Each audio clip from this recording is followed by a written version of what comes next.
Ladies and gentlemen, we're now live. Welcome to Weird Frequencies, the show that asks what in the hell is going on in this world.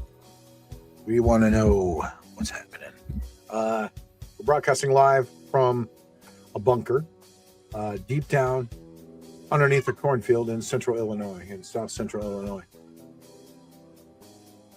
And there you go. I am Rob. I'm the head alien. This is Tyler. Called it. I called it. I knew you were an alien. I freaking knew it. I admit it. You know, I'm a Pleiadian. What kind of McDonald's 24-pack chicken nugget did you just name? A Pleiadian? What? Yeah, I just made that up. Yeah, that's our race. What's up, Bubba? What are you doing? You're down there playing like I am sharing the show. Game or a stream. You're playing a Steam machine? My son's got one of those Steam machines. Those are pretty sweet. Steam machine? Yeah, it's the new video game. The new video game console from Steam. It's like you can play computer games on it, basically. Any computer games from the Steam library. And it's just a handheld device like a... I don't even know what the Steam library is.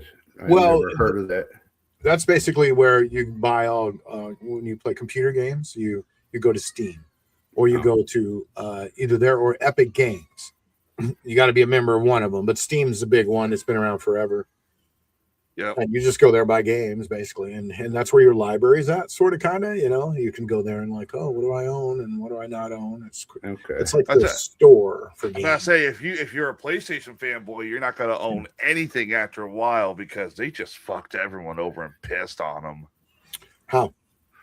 They are discontinuing physical copies in 2028, and people are pissed because as soon as they made the announcement, like 500 or so movies and video games disappeared off PlayStation's library because they claimed, quote, we don't have the license for it anymore, and that raised a big stink for people.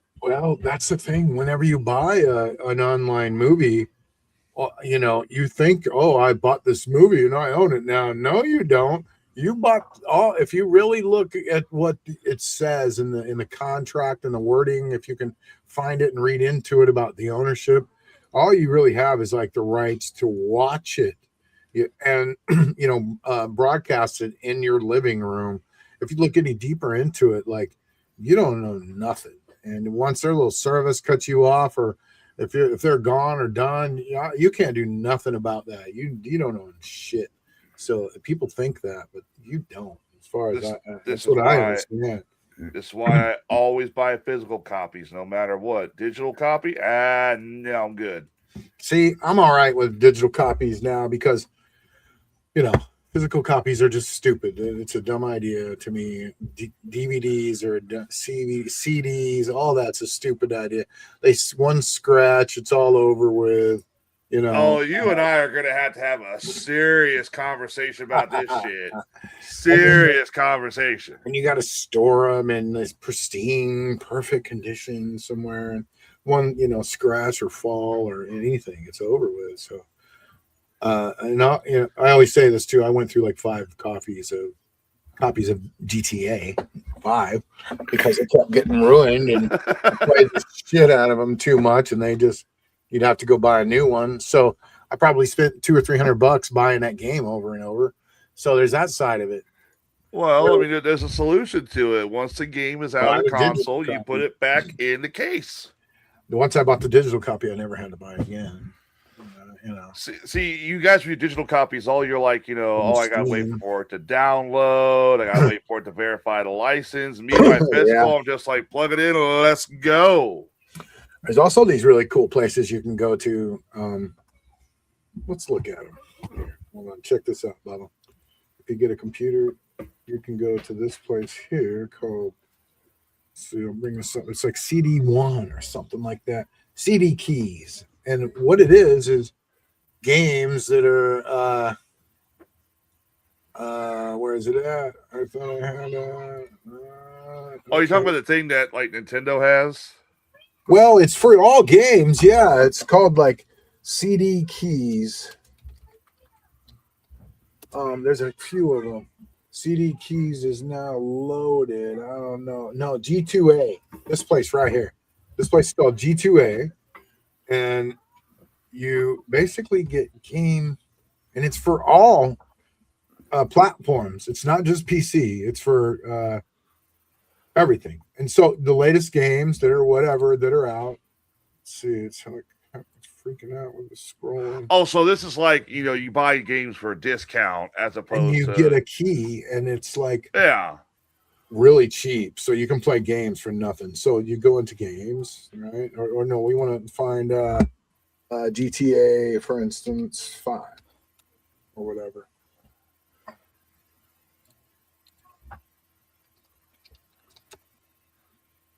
GTA 5, $40. Yeah, look at that. So you can I wouldn't want to buy this yet, but look, there's that for $60. But yeah, so you can buy these enhanced PC versions, $14. Or you keep looking and look at the platform. Let's see. Xbox. So here's an Xbox edition for $26. It's 51% off. It's usually $54. So you can go in here and you just get you pay for it, and they give you it's the activation key. And you just go to Xbox and you say, I have this key, and you type it in and drop it in, and it goes, thank you, here's your game. And that's it. So it's a way to get games cheaper every console. That sounds cool. If you play, if that sounds, yes, I can't bring myself to pay money for a game. His money is kind of tight. I mean, the last game we talked about he played was, even if I had money, but that is pretty cool. Spend it on a game, right? Yeah. But if you ever do get a console, that's where you can get cheap. That is cool to do that, though. Uh-huh. The concept behind that is really good. Yeah, you just get the key and boom, boom, you're good to go. But no physical copy of nothing, is going on there. That's for sure. It's a key. Yeah, unless the companies like Sony, where they decide to say, "Oh, you want to play this copy of Assassin's Creed? We're going to pull it." Well, I know people who use it all the time, and actually they've got their whole library on there, and they show me they had like 5, 6, 7 games that they've done it and used it.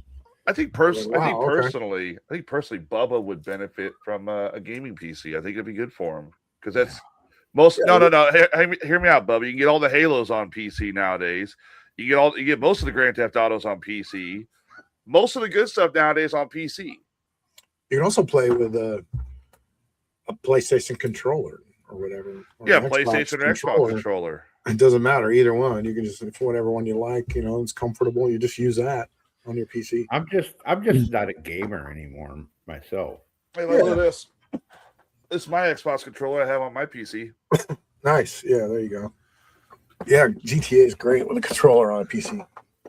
All right, so tonight on the big show, we're going to talk about the latest in weird news and weird happenings and paranormal and all kinds of stuff later on in the show. But first, we're going to kick it off with a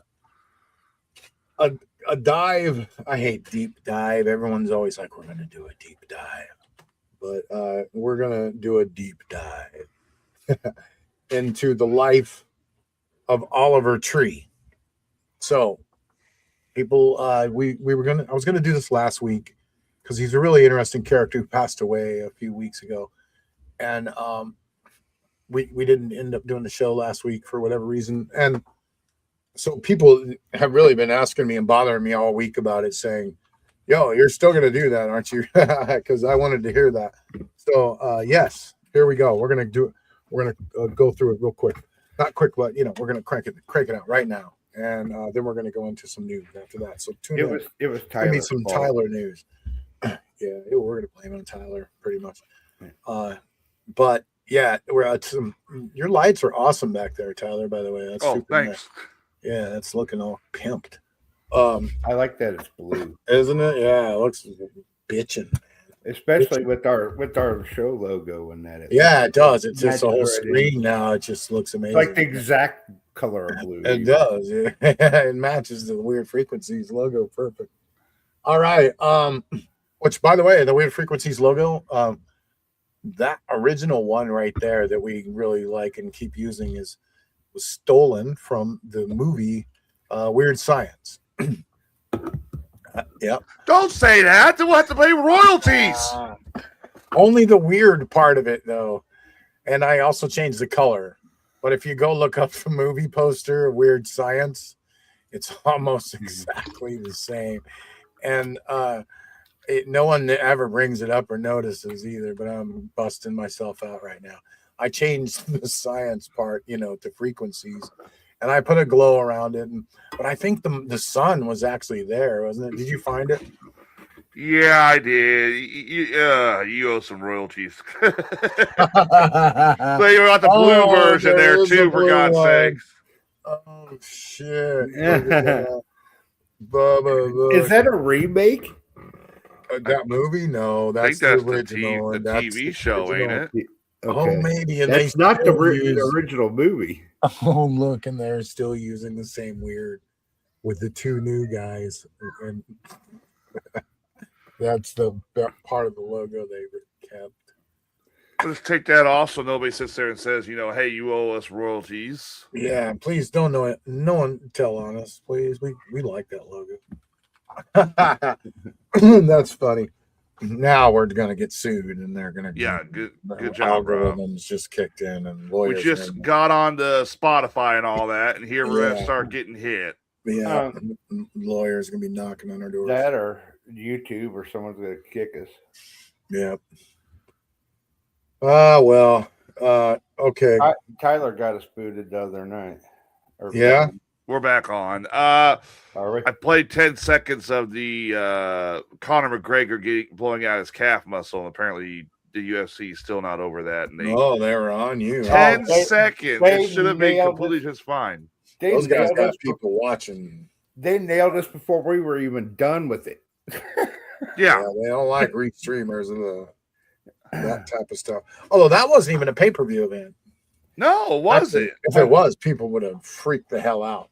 But yeah, luckily that was a free actually event. But you got Paramount Plus, yeah. Facebook did not like it. Right. So okay, Oliver Tree.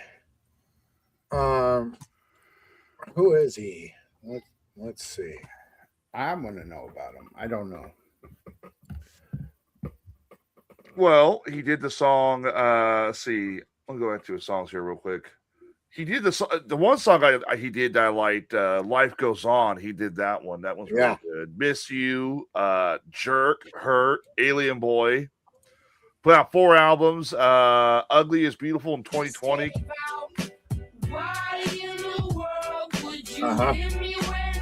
Cowboy Tears, Alone in the Crowd, Love You Madly, Hate You Badly.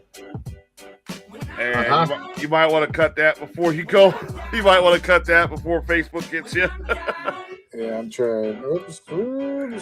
There we go. So that's some Oliver Tree there. He's actually, I thought he was a good musician. So no clue who it is. He was okay. So he was a. He had all kinds of genres that he did of music. He was a professional troll. He was a filmmaker and an adventurer who left us way too soon at 32. He was born June 29th in 1993 in Santa Cruz, California, with circus performer parents. And he grew up. Let's see. His parents were circus performers. I didn't know that. Let's see. Switch this out.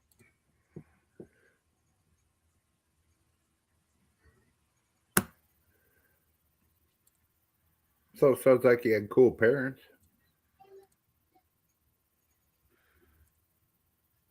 Yeah.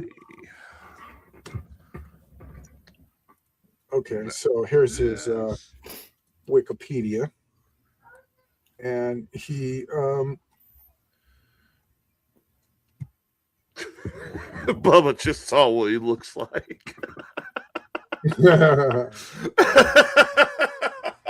Isn't that what's his name? Who's what's his name? Joe, like Exotic Joe, or whatever. No, that's not Joe Exotic from the Tiger King. So what he was like a satire comedian musician, kind of in the vein of like Weird Al Yankovic was back in the day. Or he was one of those guys. He did a lot of podcasts where he'd go on there and be a character. He was mostly in character quite a bit. But the thing is like a lot of people liked working with him. A lot of people liked him because he was trying to do the whole stereotypical, I'm a hot, musician out of Hollywood, all that stuff, blah, blah, blah. But he's actually very humble is what a lot of people said. And that's why, his death, which he died when did he die? Should say right there. June 14th. Yeah, well, his death was like so shocking because nobody had any idea. Everybody thought it was just randomly out of nowhere. Some people, what I do? Hit the wrong button there. Some people thought that was it was a stunt. Because as you can see, like right there, he dressed up a lot, acted like he was in character. Kind of like the Sasha Cohen of the music world. Instead of Borat, you got, his singing lifestyle and all that stuff. So he he spent his early childhood living in a mobile home, and his parents were traveling circus performers. He grew up surrounded by musical instruments, and then he took classical piano lessons when he was 3. And so he grew up unicycling, making music from a young age, but his life was a wild mix of real talent, absurd comedy, and enough blurring of like fact and fiction to make you question everything. So early photos here, let's see. I thought there might be some pictures of his family here. I was hoping, but I think he kind of kept his feet. I'd heard that there was some bad blood between him and his family. Like supposedly before he even passed away, and this is one of the conspiracies a lot of people talks about, he had claimed that he had set it up in his will that his money would go to charities as opposed to his actual family. Because I guess there was some kind of like falling out of some type. So, I mean, let's see here. His parents were Jesse Louise Nickel III and Kristen Marie Nickel. They were performers in the Del Pickle family circus. Yeah. Del Pickle family circus. Yep. Have you guys heard of that before? I have not heard of that one. Del Pickle family circus. Following his tragic passing of a mid-air helicopter crash in Rio de Janeiro, his family honored his final wishes. Months prior, the artist had specified that in his will, his family would not inherit his wealth. Instead, they established a foundation called Dr. Oliver Tree's Extremely Epic Art Grant for Baby Geniuses. And that happened just a few months before his death? That happened a few months. That was set up a few months prior to his death in April. That's great. Okay, so now I see where one of the conspiracies is coming from, because if that was set up right before his passing, and he passed in June, that's a bit interesting. Yep. And if you like, here is a picture of his parents. I found this. That's his mom and his dad right there. Wow. Oops, I'm sorry. No, you're good. I close it off. I found a better picture here. Father does look an awful lot like him, that's for sure. Go ahead. There you go. I do not want to sign up for whatever that is. Oh, that was his mom and dad out to traveling circus performers. Yep, that's them. I'll be damned. So, just really interesting, though. Yeah, he started releasing as Tree around 2010, self-producing for and opening for big acts. His breakthrough came in 2016 with Weethan on When I'm Down, and went viral, according to the Atlantic Records deal. That was a song we played a little bit at the beginning. That was his first hit. Yeah. From there, he exploded with the Alien Boy EP and debut album Ugly is Beautiful in 2020. Hits like Hurt, Let Me Down, Life Goes On, Miss You. Here's some Hurt right here. Let's see. This is Oliver Tree right here. Some of his troll energy here. Here you go. Yeah, he trolled a lot in his songs too. That's muted too, by the way. Gotcha. Okay.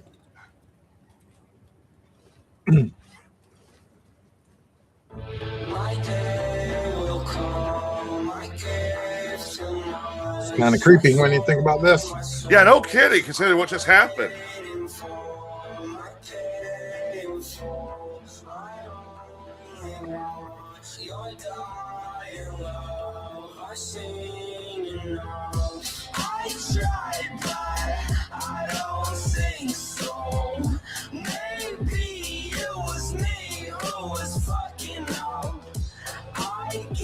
So yeah, there you go. That's a little bit of kind of interesting too, because he's wearing the same getup he wore in the music video "Life Goes On." Because in the music video "Life Goes On," he's hanging from a chandelier and he drops and dies, and then it goes into this where he's being wheeled out in a cart. Right. So let's see. Then you got what you're talking about. Life Goes On's right here. Yep, here's the one I really like. This is like one of his, in my opinion, it's his best song. Yeah, people love this song.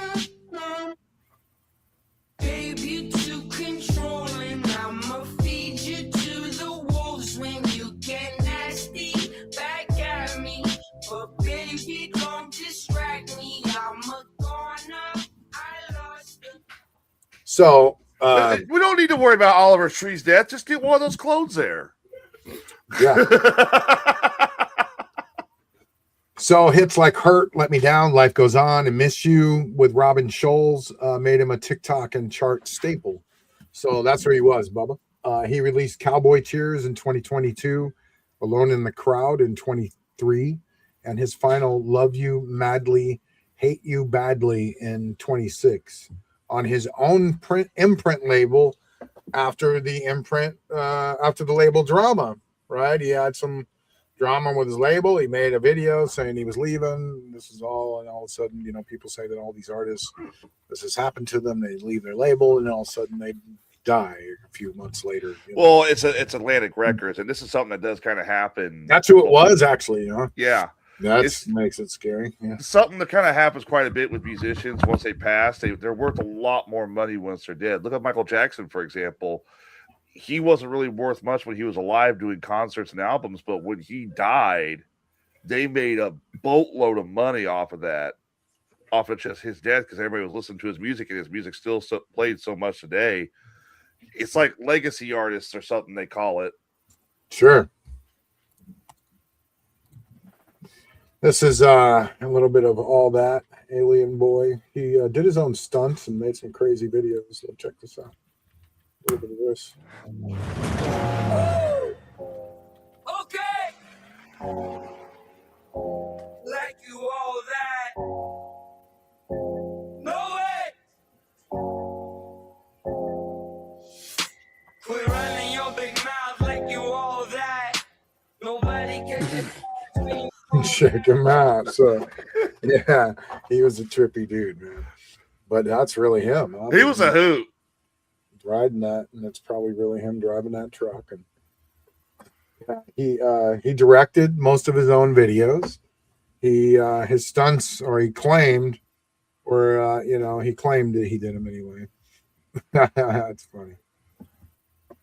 He built a visual brand with this character. That was equal parts meme and art. So Here's what gets confusing and fun about this guy. So Oliver was a master troll. That's what you have to understand about him when you're seeing these videos out there. You have to understand this. He would go on shows and almost freestyle troll. And like he would go on a podcast and just make up stuff about his family being in the CIA. And I heard that. But then, you know, there were these cool mystical things about him that may have been true. Some of it, but about his dad might have been true. But then he makes stuff up, and he now there's videos of him out there saying this stuff that's completely made up and just not true. And it's a thing, and people know this, you know, that know him, know that he went on these shows, and it was some guy too that if anyone in the the audience and watching knows what show I'm talking about, that he would go on, but it was some podcast he would go on, and the other guy was doing the same thing, and they would kind of rib off each other, and it was like freestyle trolling. I know what H3 podcast. That's the one he went on. Is that who it was? Yeah, it was with Ethan Klein. It was like back when Ethan Klein was starting like rebrand himself, and so he leaned hard into this Turbo character. The bowl cut, the baggy clothes, red sunglasses, crazy stories. On podcasts, he'd spin wild tales about his family, his childhood, or just whatever popped into his head. Some felt fabricated for the bit. Others mixed in real knowledge of music, production, travel, even deeper topics. So he did these wild podcasts. So let's see. Here's a little bit of Open Thoughts interview. Hey, Chloe. Some of his energy, his unhinged, energy from this guy.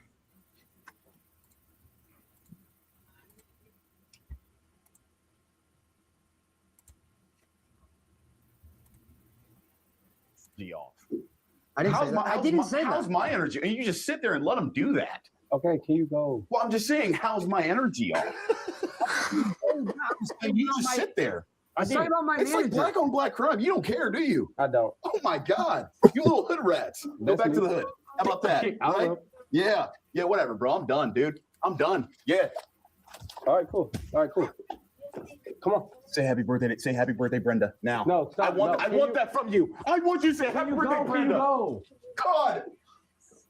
Well, it hurts my feelings when you do this. Every time. I just met you. Hold on.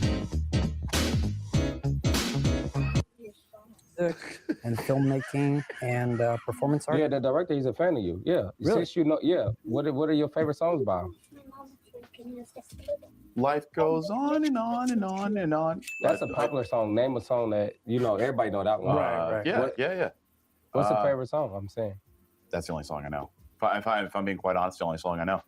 Yeah. I mean, but that's, yeah. And is the bob, you ever heard? That's what I want to know. Is that More what I do. Which haircut? That's all your haircuts? I don't have any extensions or wigs or anything. I only do natural. Okay. You're very unique. You're different. Thank you. That we can breathe. Share energy. It's an energy exchange. It's an energy ritual. When someone's like, "Oh, I want to talk about this," and then that's when you get lost of like, it's not organic. Because imagine when you meet people, and that's why I don't like jobs, because you're going. So yeah, he was a trippy dude. It's just that she's sitting there dressed up as a fucking Teletubby. There was the Zach Sang show. Is one he went on a lot, where he mixed truth and lies a lot. I don't know if there's any. Is that the big dude, Zach? Yeah, here he is on. Let's see. I think he's got a mustache.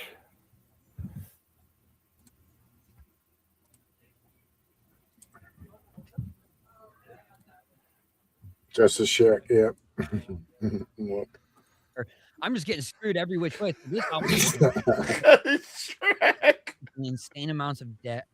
How do I make memories out of it? So what I did was I just recorded the entire album in 82 different countries in hotel rooms. He's talking about his last release, probably. Epic. I remember all these crazy ass things. I did so much beautiful, had so many beautiful memories, so many loves, concrete, brutalist buildings. That makes Oliver happy.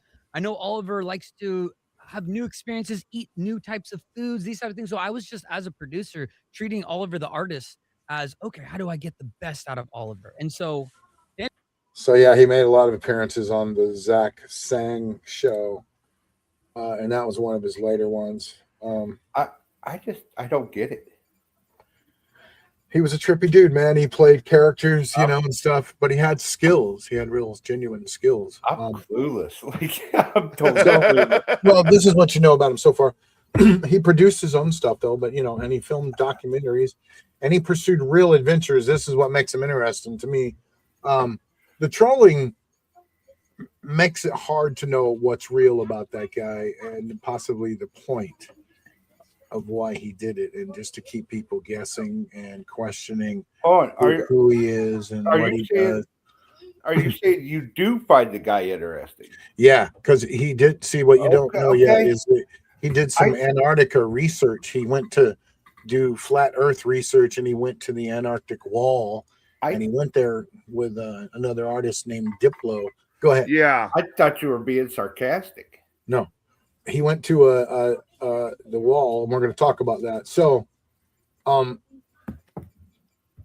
yeah, see, the big rabbit hole is his Antarctica research. What he did was in 2023 he went with Diplo, who's another artist who's super cool. I was just getting ready to ask. Yeah, he's a DJ, artist, like house DJ artist, kind of, or whatever it is, whatever you call it now, but he joined him on a 7-day luxury expedition for like performances and wellness, and they're like filming an environmental, climate focused documentary, and he called it inspiring, and he had planned more content, and he was putting it all together. And let's see, here's an article about it in the Tribune. Let's see, hold on.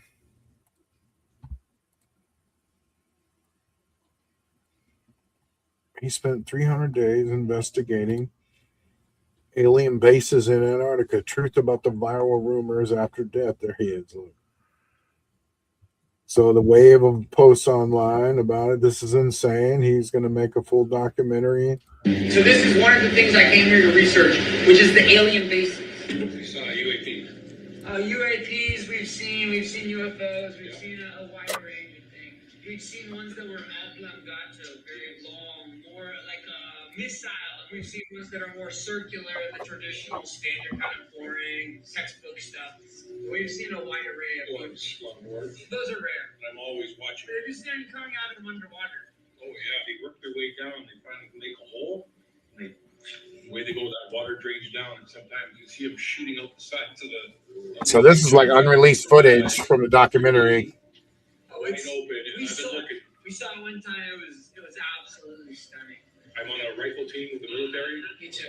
I'm pretty good at ranging, looking at things. And like I say, just look at the stuff you know, and the length of it, give you a good judgment. If I was to bet, that little one looks like an entry port right there. The one on the right, that small one, that's probably for a smaller ship. Get a close up of that. What I'd give to get a chance to go up in there. Are you? So yeah, he viral claims, post death said he spent 300 days or 369 investigating alien bases, UAPs, ice walls, hollow earth, with a suppressed full-length documentary that screened before the crash of the heli. And fact check confirms that it was satirical comedy tied to his album, if you look it up. Okay. And people say that that's just it was a humor, in character, not a literal investigation. And the doc is available, like it says, in clips and parts online. But it's exaggerated fiction consistent with his persona, is what they call it in that article. But so it was made to, it was a mockumentary that he had made to promote his album release. Is that what it was? Kind of. So here's my Antarctic Year Oliver Tree documentary. Part of it. But please, you're really need this right now. Things have been really rough with the label, and yeah, I don't have a lot of money, so if anybody happens to have the HDMI USB-C, please find Paul. But thank you guys for coming, and even if it isn't what I'm gonna do, this is the 369 days in Antarctica. Says he doesn't have a lot of money, but yeah, he's wearing that extravagant freaking French designer shirt there he's had And on. fast forward another 50 years to 2024, where I, you're beautiful, ugly is beautiful, and your fragrance for men. There's some balls on his chin right there. Yeah. Social media can be different. So yeah, there's parts of his documentary of the Oliver Tree Antarctica documentary. What's up, Stone and Chloe? Welcome. And so let me guess, there's people online claiming the documentary was actually real and people silenced him because they didn't want to put those parts of the documentary coming out to the public. Right. So, all right. Of course. Go ahead. How could anyone take anything he says seriously? Bubba has never known who this guy is, and literally he's like, and they all say I'm crazy. What the fuck? Couples collide in midair. It's a tragedy, hard to believe, but it's a tragedy with multiple victims.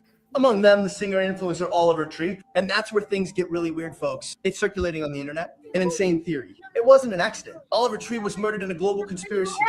What's the reason? Oliver Tree supposedly discovered the whole truth about aliens, the shape of the Earth and the ice barrier that surrounds the planet. How does that work? Calm down, we investigated. I guarantee you, your head will explode with this theory. Oh no. NTR here. Oliver Tree Nickel was only 32 years old, but he had already won over a legion of fans. He released 4 musical albums that challenged the limits of pop, but also of independent music. Since 2020, he had been going viral with each video and accumulating award after award. His style was difficult to define, but those who followed Oliver Tree on social media knew one thing: he was unique. So, you know, there's all of this. I can't. He had these label frustrations with Atlantic. Yeah, said. There had been a couple of. I got a couple here actually. He had just broken off his contract with Atlantic Records 3 days prior to his passing. Right. Which is interesting. Now, 3 days before your helicopter crash, and they decide you decide to cut off the ties. It doesn't say whether or not they cut it off or he. Okay, never mind. I just found it. It says he cut it off. Right. He announced the new album was shelved in 26, this year, and he cited TikTok pressure versus his vision. I remember he talked about it, how they wanted him to make TikTok songs, and he didn't want to make TikTok songs anymore. He's tired of it. He wanted to make what he wanted to make, and he broke away from them. So he fought to release his Love You Madly, Hate You Badly on his Alien Boy Records imprint in late April, and he talked about pivoting to more to film and independence. So let's see. There was a if we could find that clip, darn it. Let's see. Here's an article about that. Let's see. About how his new album was almost scrapped 2 months before his death, and he battled with him to release tracks. Really? Uh-huh. I got word my album was no longer coming out. So, yeah. Oh, yeah, here it is. This is it right here. Okay, this is what I wanted to see. I left my record label. My. After making tens of millions of dollars over 8 years for Atlantic Records, they no longer want to support my art because I'm not making songs for TikTok. And after dedicating my entire life to making art, I never got into this to make TikTok songs. I know the effects of TikTok. I've had multiple songs that connected there, but that's not why I got into making art. Over the last 2.5 years, I traveled 82 countries and recorded this album on all 7 continents. These are the types of projects that charge me as an artist. This is why I got into it in the first place. And just because I'm not making songs for TikTok means that the label doesn't want to support the vision. Well, guess what? I don't give a shit. And after you guys have joined together in tens of thousands and sent messages to the label, we have officially reached a negotiation over the past course of a week. My team has got the label to agree to release Love You Madly, Hate You Badly on my personal imprint, Alien Boy Records. You guys, I want to thank you from the bottom of my heart. This music is finally going to... So, yeah, he fought to do that, and then now all of a sudden, and then, you know, this helicopter crashes. So, let's see. Has Atlantic Records ever been attached to any other artist who died randomly? What? Say that again. I'm gonna look this up and see if Atlantic Records has been attached to any other artist that just died randomly like that. Oh yeah, interesting. I wouldn't doubt it. Okay, here we go. Whether it's true or not, I don't know, but I wouldn't doubt it. Okay, here we go. Oh wow, there's a big list here actually. So they were attached to Aretha Franklin, Otis Redding, who was a soul and R&B legend, Ray Charles, that's a big one. Oliver Tree, Nipsey Hussle was a critically acclaimed rapper whose partnership with Atlantic Records brought his music to a global audience before his murder in 2019. They declared that one a murder. Nipsey, who? Nipsey Hussle, P&B Rock, a Philadelphia rapper and singer who scored hits on the label before being murdered in 2022. There's a second one, like within years, that died. And then Big Scar, a rising hip hop star who signed with 1017 and Atlantic, who passed away in 2023. Can you guys hear me? Wow, so Nipsey Hussle. Oh, there's Cardi. I don't know why my cam's not working. We can't see her. We can hear you though. Okay. Listen to this. Out of the people who died shortly after leaving Atlantic Records, Oliver Tree, David Crosby, a member of Crosby, Still, Nash and Young, who had a major distribution deal with Atlantic, Ray Charles, who left the record company before his death. Oh no, he left the record company in 1959, died in 2004, and then Aretha Franklin. Her family refused to sign her with Atlantic Records, and she passed away in 2018. So there's at least 5 people. Wow. I mean, Ray Charles, he left in 1959. So there's 3 people who at least once they left, and Nipsey Hussle too. Wow. Yeah. That's wild. So that's pretty wild connection, isn't it? That's interesting. That's what you call a pattern. Yeah. Synchronicity of some kind, right? Kind of weird. What's up, Mike Winder? Welcome to the show. Welcome. So the pattern, though, like, what was it? 3 of those were hip hop. That's weird. Yeah. Yeah. Yeah. So okay. When you name 5 and 3 of them were. Yeah. So let's talk about his death. Oliver on June. What? I just said hi, Mike. On June. Okay, on June 14th, 2026, during his first world tour, spanning continents, included planning Antarctica dates. Oliver was in one of 2 helicopters that collided midair over Recreo dos Bandeirantes, in Rio de Janeiro. Yeah, it's in Rio de Janeiro. Yeah, Brazil. So all 6 people aboard the 2 aircraft died. The crash involved a Bell 2006 and another chopper. One hit an EV dealership lot, causing a fire. The investigation pointed to human error. CCTV footage exists. That's what this article here says right here from pitchfork.com. Yeah. But news footage exists of the helicopter crash footage and some coverage. Let's see. I'm going to take a look at this, but I'm showing this cautiously with a warning, everybody. Okay. If if it even works here.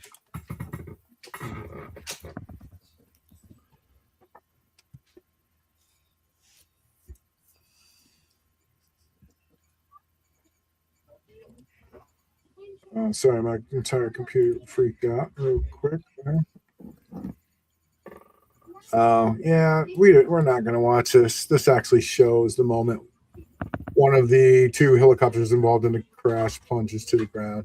We're not going to watch that. I just watched it. I mean, there's three different CCTV camera footage. The one I just saw, it's pretty bad because you actually see the midair crash from a skyscraper. The second one looks like it's from when it lands. One of them landed, and that's pretty graphic. And then the third one shows the actual midair collision. So yeah, I don't think we should show it, but yeah, we're not going to. If people want to look hard enough, they're out there on the internet. Yeah, it's out there. So I mean, there's proof. There's video evidence of this. So conspiracies and the truth. Post-death, conspiracies have exploded. The label sacrifice has come up. Illuminati. He joked about this on last April Fool's, about the Illuminati. Shadow industry. There's talk of fake death. There's, Antarctica secrets that he had led to his silencing. There's numerology theories through 33 theories linking to other stars, etc. I don't know what the hell that is, but 33. Some of his videos, tie his trolling and symbolism into these deeper plots. Let's see what the IB Times says about it. Let's see.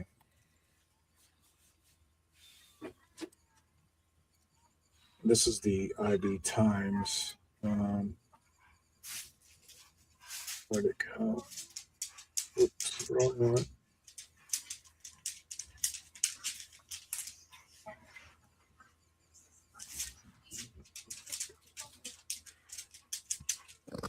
Pulled up the wrong one.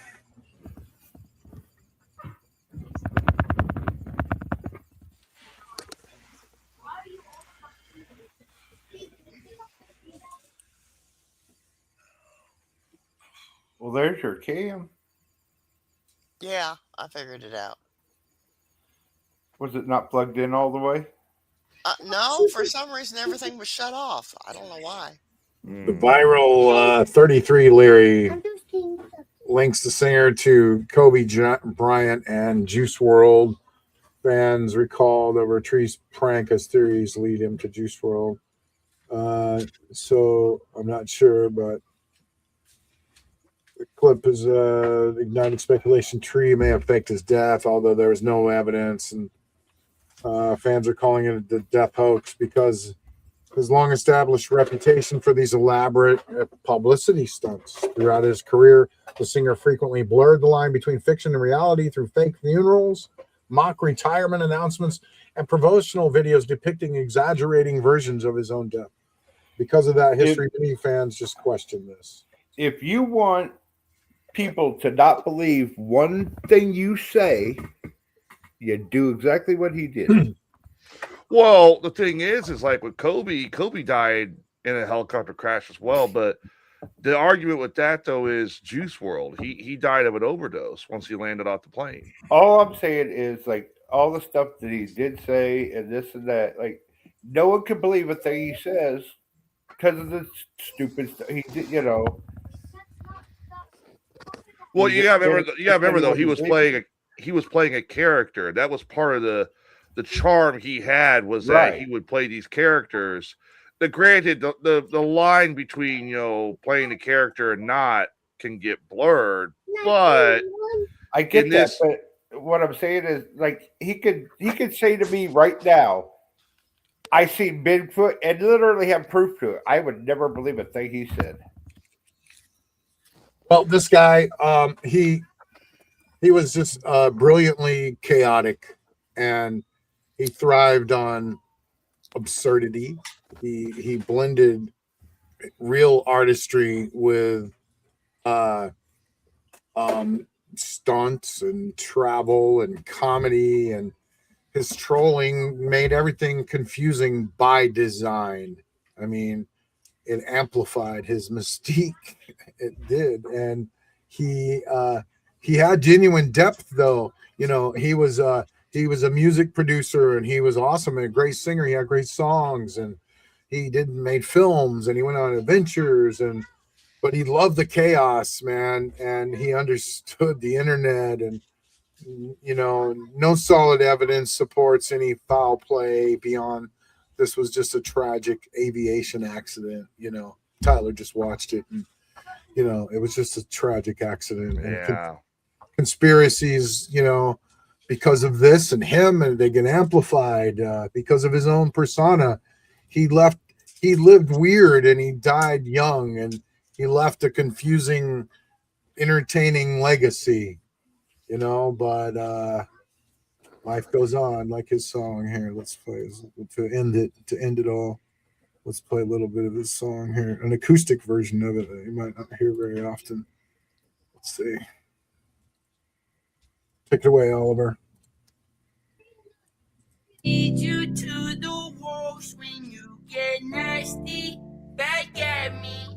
But baby, don't distract me. I'm a goner. I lost the Well, the acoustic version's better. wanna play me that way. You're bad, babe. You double-faced entendre. Life goes on and on and on and on and on and on and on. There you go.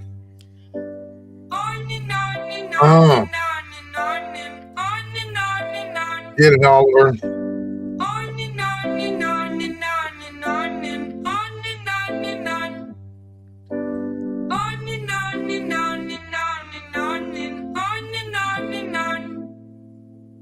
Babe, you best believe it. I'ma rip you up to pieces. I'm a lover, not a fighter. Yes, and I hope you guys enjoyed the show because it'll probably get taken down. Yeah. But if you were here live to enjoy it, I hope you liked it. And we're gonna get it on the podcast quickly before it all gets banned off of YouTube and places like that. Yeah. If we get it recorded and get it out there on the podcast, it stays. But YouTube, they'll shut it down. So will FaceTube. So will Facebook. FaceTube. That's okay. That's okay. But let us know, everybody. What you think about Oliver. Even now and before we go, what did you think? And listeners, was he mostly a troll, or was he on to something?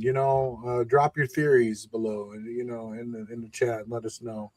And if you want to know more about Oliver, go to his Wikipedia. He's got an official site. But rest in peace, Oliver Tree. Thanks for the frequencies. There you go. I wonder if they're gonna release that album that he was working on. Did he release it though? Actually, finally? No, I don't know if they're gonna release it because he mentioned they were getting ready to work on it at some point after the breakup. But now the question is, are they gonna work on it considering how he passed away? Right, and who's gonna finish it? Who's gonna be in charge of that? Yeah. Was you asking us what we think of it? And you guys, what do you think now, Bubba? After hearing this whole story, I am totally not impressed. What are you not impressed by? Why are you? There's nothing I like about him. What do you mean? What don't you like about him at all? You mean his music? I think the music's horrible. I think his persona's horrible. I think everything's horrible. I don't get it. No. Everybody's got I just don't get nothing to it. It's for Bubba, me. Do you like any music made in this decade? No. Absolutely not. No, he doesn't. I'm just saying. You gotta remember this, everybody listening.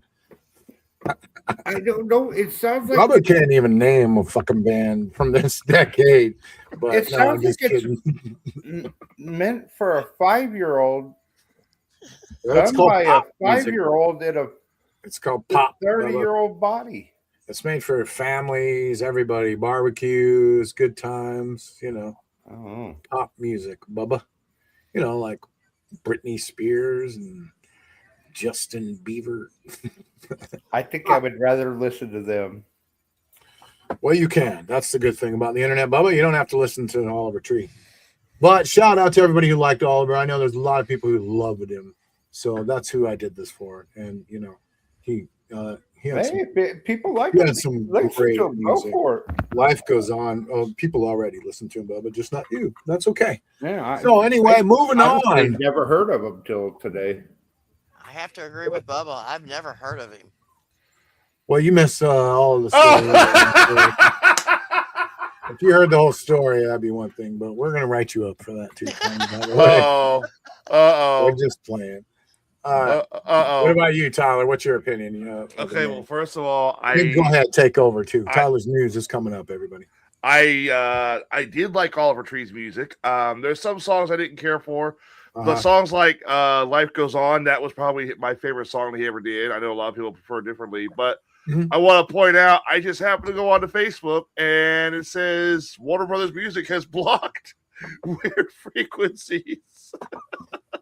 So you better get that rip off there for the Spotify because they got on that one fast. Did they really? Yeah, that was faster than the UFC one. Almost as fast. See, man, you know, and it makes you wonder. Poor Oliver, you know, just trying to get his music out there. Even a show like us, all we're doing is trying to spread the good word about the guy, and you know, they got to jump on here and go. Yeah, it's sad because free use is just like tossed out the window this day and age. I've noticed, and he would appreciate and love the show that we just did about him. You know, so anyway, fuck you, Warner Brothers. How's that? He probably wouldn't like me too much. Put that in your algorithm. Well, I'm watching to see if one of the Facebook feeds gets kicked off for, you know, saying "fuck you, Warner Brothers." No, for playing the music. I think we can take that down right now. Yeah, well, you know, it'll still go out on the podcast, everybody. So if you know, there you go. Yep. We can get the last laugh, asshole. Yeah. Because Spotify likes us. Yeah. So does Apple. So does freaking Amazon. They don't censor folks. It's not like you played the whole song. Oh, and we just told them where to go hunt for the. Oh, we played enough. Yeah, we did. You get about 10 seconds.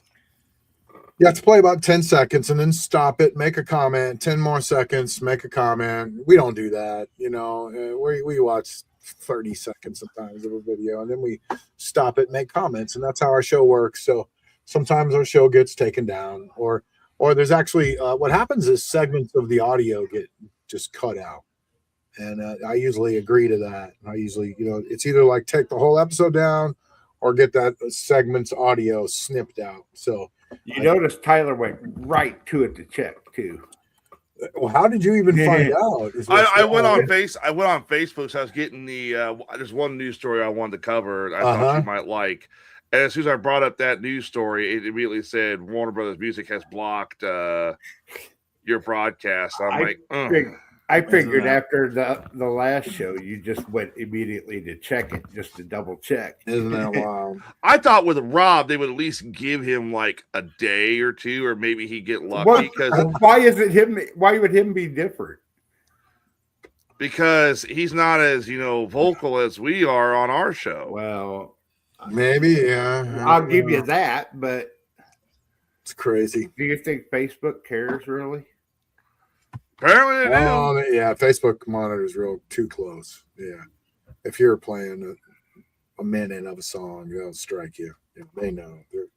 They're listening. Trust me. Fuck you, Facebook. Just kidding. It's nicer what I would. We're gonna get banned now from all these places. Nicer what I would have said.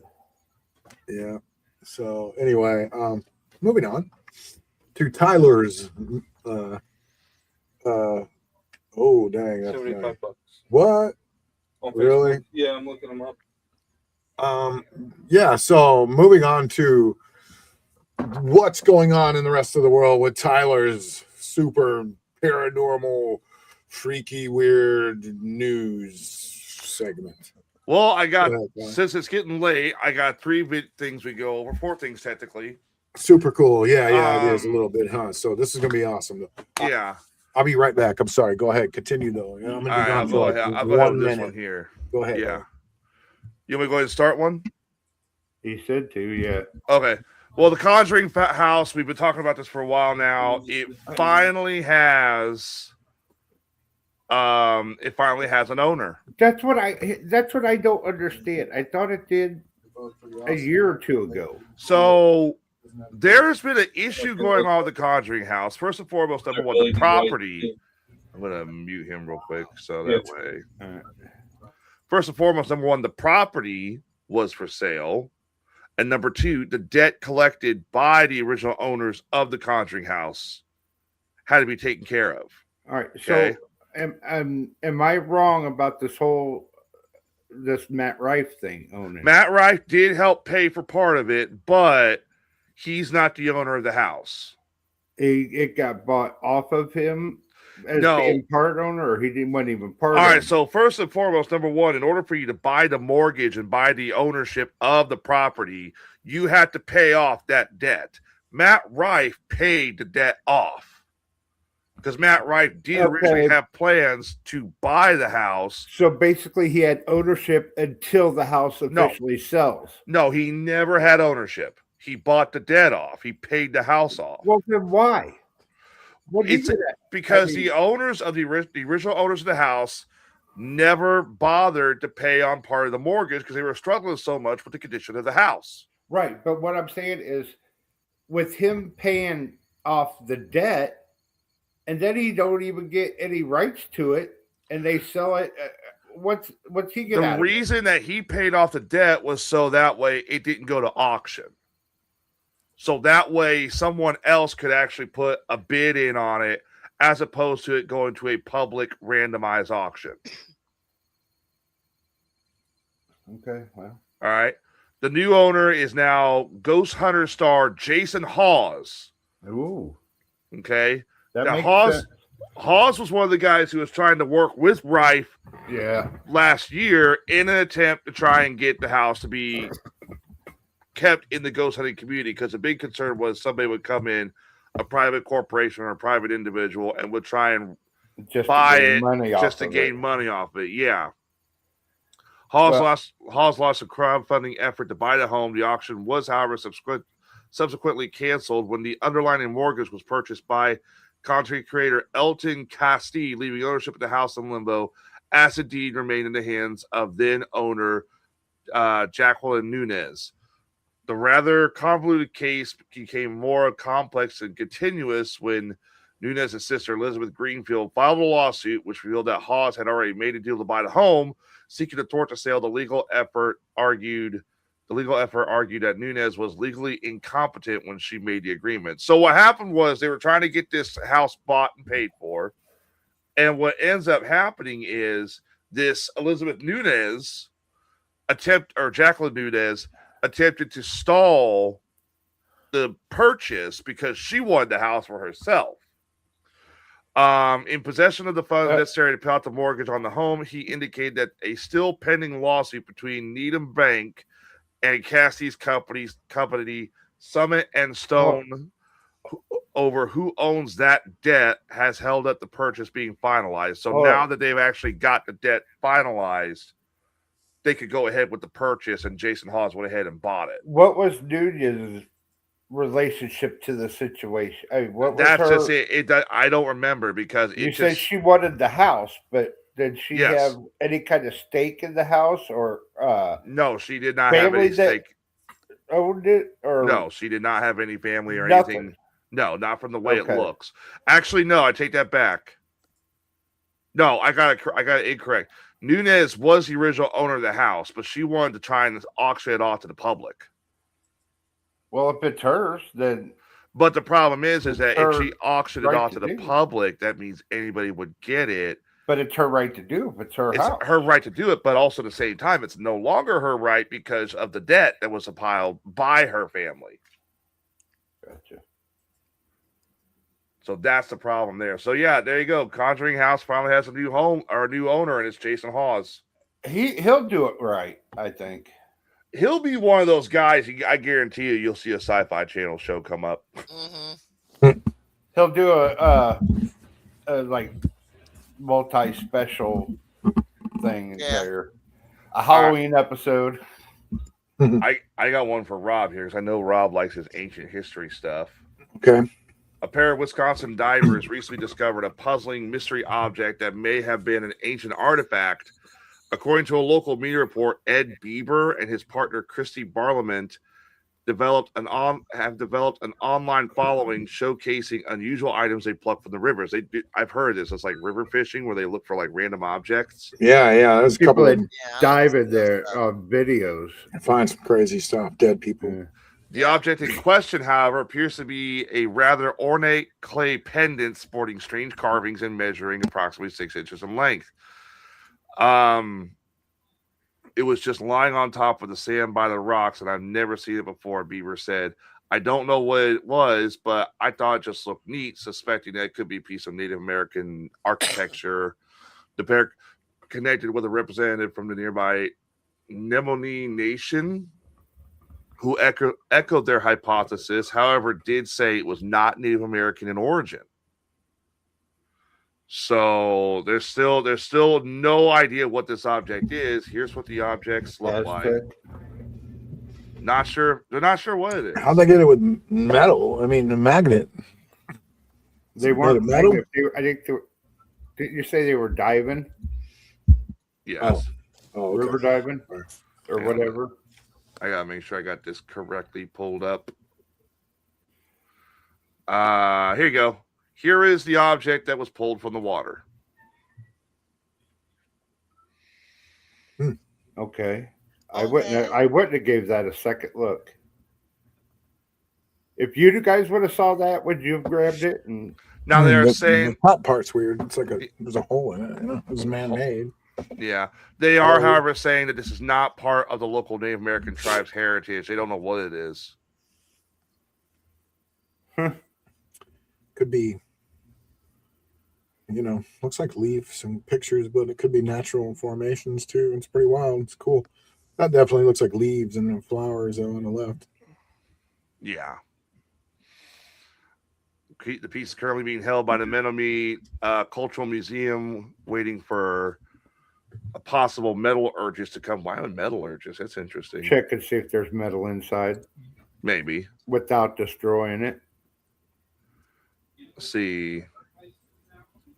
Yeah, that's kind of interesting little piece there. Yeah, that's wild. I'm going to buy one of those for you for Christmas, Rob. Mm-hmm. All right. Pretty cool, I think. I got one. I need one of those. I got one for you guys.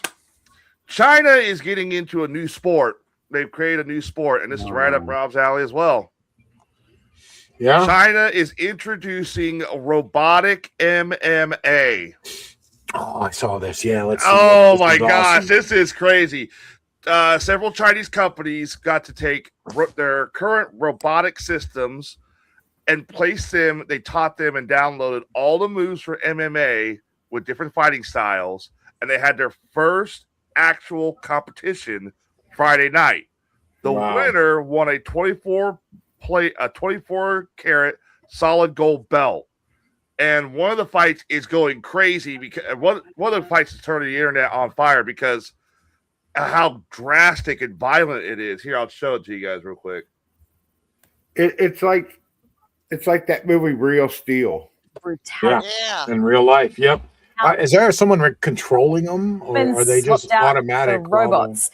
Unlike, see the one robot's head's gone. Yeah, the other guy's doing a victory dance. Yeah. Oh man. And then he just missed. This is fucking crazy. The one robot's head is just broken. Yeah, and I think at one point it flies off. Yeah, imagine what they could do to a human. Punch your head No off. shit, right? Yeah. And there the head completely severs off and it dies. Yep, there it goes. Now he's dancing. Did they teach you to dance after you've killed your victim? That's pretty cool. So, great. So first you're going to teach the robots how to fight. What's next? You're going to give them guns? Oh, they probably have already done that, I'm sure. Yep. Terminator meets real steel. If you want to get in on that, Rob, you need a powerful AI system to download into the robotic system, and the robot has to cost anywhere between $30,000 to $40,000 a building. Dang. Well, hey, if I win that big lottery, now I know where to put some money into. And finally, the last thing I have for you guys. This is something I like to talk about, but I wish I had the money for this one. An auction was just held the other day where a 79% fossil remains of a Tyrannosaurus skeleton was auctioned off to a private investor at the Sotheby's jewelry store. Does anybody want to guess how much this guy went for? How much? Too much, probably. Worth more than the price of what you can get here in Illinois. First and foremost, here is the fossil. The only thing he's missing is the stomach section and parts of his tail. This guy went for $50 million. Wow. Now, I'll hear people say, that these are fake, that all of the actual I've heard that. When you go to museums, it's all fake. If you really look at the bones, the real ones are kept under lock and key. Yes. And they would never let the people actually, view them and touch them like this in this picture. And so, that's just a big conspiracy going around. Yeah. You've heard that too, Connie? Yeah, I've heard it. Yeah. All right. So the way it works is, because I've had this argument with members of my family. I've actually wrote members of my family on my will for this. These are casts of the fossils. The fossils are actually kept in the back rooms of the museum. These are duplicates, what you're seeing here. So that one there, Gus, that's not the actual fossil, but that is a duplicate, so you know what he looks like. The real fossil's kept in the back room, like Rob said, under lock and key. And when you go to an auction, like let's say the reason Gus went for sale was because the museum that held Gus's remains had to close down. So they had to unfortunately sell Gus. So these are like plaster casts of the real ones. Yeah. Yes. It's kind of tricky though, if you think about it. I just always thought that they would have to have them like under special lighting, under special conditions. And they do. They're stored in somewhere in special conditions and lighting and care. Yeah. And I just watched something on the floor in front of us. I had just watched something about the whole that they're saying that technically dinosaurs didn't exist, that they were dragons, and that they were renamed dinosaurs at some point in time. No, I was like, no. Okay, well. All right, so like for example, you were talking about Connie, okay? This is something I bought several years ago for $500. It says dinosaur tooth, but it's actually the rear molar of a Ceratosaurus. Wow, really? How much? 500. 500? Yep. It's the only thing they do to it once they sell it. Obviously, it's in cotton, but they've also got like a protective sheet around the tooth. So if I was to ever take this out, which I won't, if it fell, it's not going to break right away because this is like fragile as hell. That's cool. If you notice there on the base of the tooth line itself, there's a tooth, but everything up here is just the rock that it was hidden in. So you can't just free the tooth right there, but this is the rock, and it up here would be where the root is. So that's the difference. Oh, cool. Man, that is cool. Wow. But of course, if you look at this compared to what Gus looked like, this looks like just a turd. That's honestly what I thought it was. Well, yeah, that's kind of like it's in your likeness. But still. Fossilized turds. Hey, I mean, there's people that collect fossilized turds. It's It's a thing. They're worth money. There's actually a large market for people collecting fossils. I'm speaking to a guy to possibly get on the podcast sometime in like November, December. I try to get him in for October, but it sounds like he can't do it. And he has 16 specimens in his garage of fossils from Cenozoic to Mesozoic animals. So, wow. And he just goes on auctions and he buys them. What it is these museums, they'll dig up a fossil, they'll see the completion numbers. Not a lot of people want to sit there and go with, a complete specimen or an incomplete specimen. So if it's incomplete, they put it on the auction market and see if they can fund it, help fund the museum. Oh, yeah. Play this one. Here's another one since before we go, since we're on dinosaurs. I can't believe you didn't come across this one. But well, this was a while back, if I recall. Was it? Yeah. Well, I found this just for you. Here you go. No audio. Hold on. Swimming away in fear. The fossilized skull of a pliosaur has been found in a towering cliff on England's south coast. Shout out to the 9 delight of News. Scientists and the world's most famous documentary maker. If the size of its skull doesn't shock you, maybe its teeth will. These are the fossilized remains of a deep-sea monster that has scientists shaking with excitement. To find that, I think worldwide, there's hardly any specimens ever found to that level of detail. It belongs to a pliosaur believed to have ruled the oceans around 150 million years ago. A 12-meter-long killing machine with huge paddle-like limbs and a bite strength of 33,000 newtons, more than twice the crushing power of a saltwater crocodile, only outdone by the T-Rex. Each of its 130 teeth grooved, making it easier to pierce and extract the flesh of its prey. It doesn't chew its food, it just breaks into bits. How it was discovered is just as remarkable. The tip of its snout spotted during a walk along the shoreline of Dorset's Jurassic Coast in England's south. I just found something quite extraordinary. Imagine walking along finding that, Tyler. Above the beach. A discovery They had to so take out the rare, whole it's clip now the to subject get the of an rest of upcoming it. BBC documentary featuring Sir David Attenborough. The ultimate marine predator, the pliosaur. Steve Etches and his team hope to find the rest of its skeleton. Yeah, thought there's to a be whole hidden documentary within coming these up about cliffs. this. The exact location remains a secret. It would be advantageous to do this because the opportunity is once in a lifetime. In London, Edward Godfrey, 9 News. 9 News in London. I can't believe that Cheerio. David Attenborough is still alive. David Attenborough is, of course, still alive, and I think he's fossilized.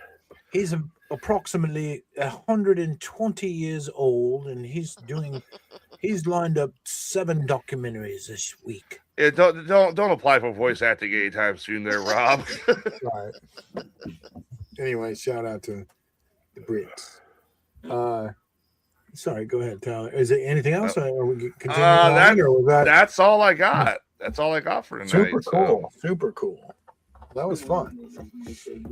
So, well, let's see. I had maybe, I don't know. It's 11. We were going to end right around 11, right? So, I had one little funny thing to throw in here at the end. Maybe 2. Let's see. Give me 1 second. No, come back here. This is continuing on the robot thing a little bit. Let's see.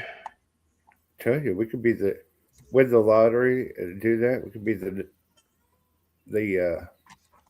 Dana White of the robots. This is maybe what our future might be shaping up to look like, everybody. Here we go. Hold on. Here's 2 things where our future might be shaping up to look like. Here's one.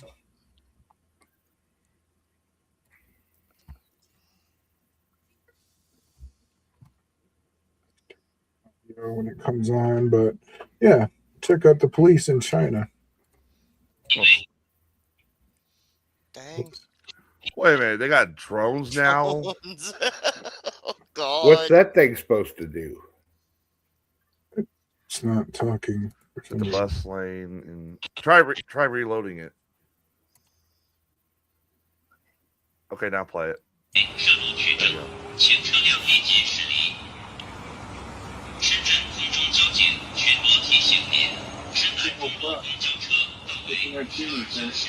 It's telling you that you shouldn't park there and you need to leave, and you're in a bus lane and you've been observed doing illegal behavior. You know those are coming to America. Oh yeah. You know those will be coming soon. I mean, they've already got the order in. Not here. It'll be too expensive. In Springfield, they'll be here. I don't know. Did you guys ever watch the television series The Colony?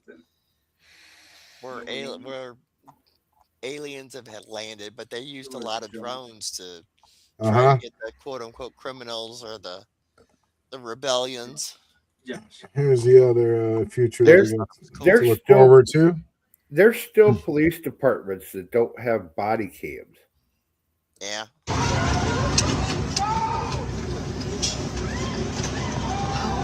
Oh God. Robot Come on, down. will you move? This is actual craziness. The future.